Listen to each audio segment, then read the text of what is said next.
Hi welcome to my channel అండి.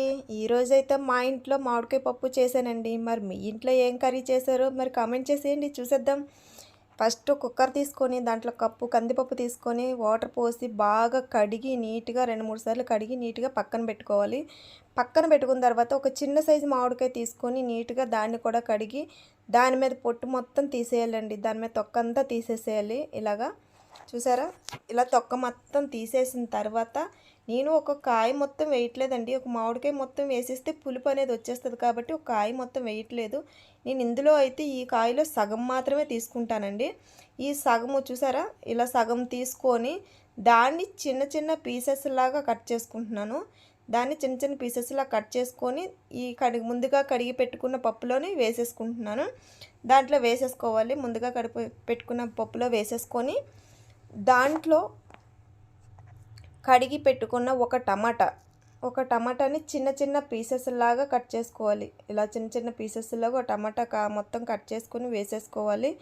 తర్వాత దాంట్లోనే పచ్చిమిర్చి నేనైతే ఒక 5-6 తీసుకుంటున్నాను. మీరు తినే కారంని బట్టి మీరు వేసుకోవచ్చండి. నేను అయితే ఒక 5-6 తీసుకొని దాంట్లో పొడుగ్గా నిలువుగా చీల్చేసి 2 ముక్కలుగా చేసేసి నిలువుగానే దాంట్లో 5-6 పచ్చిమిర్చి కూడా వేసేసాను. వేసేసిన తర్వాత ఒక లోటా వాటర్ పోసానండి.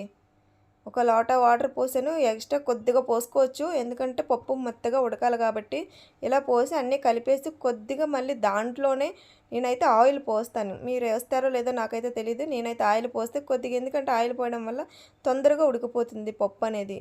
ఇలా తర్వాత కుక్కర్ మూత పెట్టేసి స్టవ్ వెలిగించి 3 విజిల్ వచ్చిన తర్వాత ఇలా దించి చూస్తే మెత్తగా అయిపోతుందండి. ఇలా గరిటెతో మెత్తగా మెదిపేసుకోవచ్చు. గరిటెతో కలిపితే మామూలుగా మెత్తగా అయిపోతుంది. ఈ మెత్తగా మెదిపిన దాంట్లో చిన్న పసుపు వేసుకొని బాగా కలుపుకోవాలి.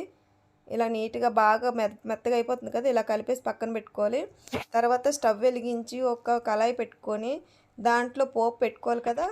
ఆవాలు, జీలకర్ర, మినపప్పు, కరివేపాకు, ఎండుమిర్చి, వెల్లుల్లి రెబ్బలు అన్నీ వేసి బాగా ఫ్రై చేసుకోవాలి.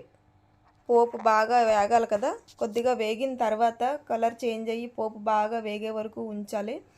పోపు బాగా వేగిన కొద్దిగా వేగిన తర్వాత లాస్ట్లోని కొత్తిమీర అనేది ఫైనల్ టచ్ అండి. ఇది కొత్తిమీరని వేయడం వల్ల ఏంటంటే కొంచెం ఫ్లేవర్ అనేది బాగుంటుంది పప్పుకి. నేనైతే వేస్తాను, అందరూ వెయ్యరు. వేసుకున్నా అది కొత్తిమీర అనేది ఆప్షనల్ అండి. అది మీరు నచ్చితే వేసుకోవచ్చు, లేకపోతే లేదు. కొత్తిమీర వేసిన తర్వాత పోపు బాగా వేగిన తర్వాత ఇలా పప్పు ముందుగా పెట్టుకున్నాం కదా మెదిపేసి దాంట్లో ఈ పోపు మొత్తం వేసేసుకొని గరిటెతో ఒకసారి మొత్తం పప్పులో మొత్తం కలిసేలాగా పోపు మొత్తం కలిసేలాగా కలిపేస్తాం. వీడియో నచ్చి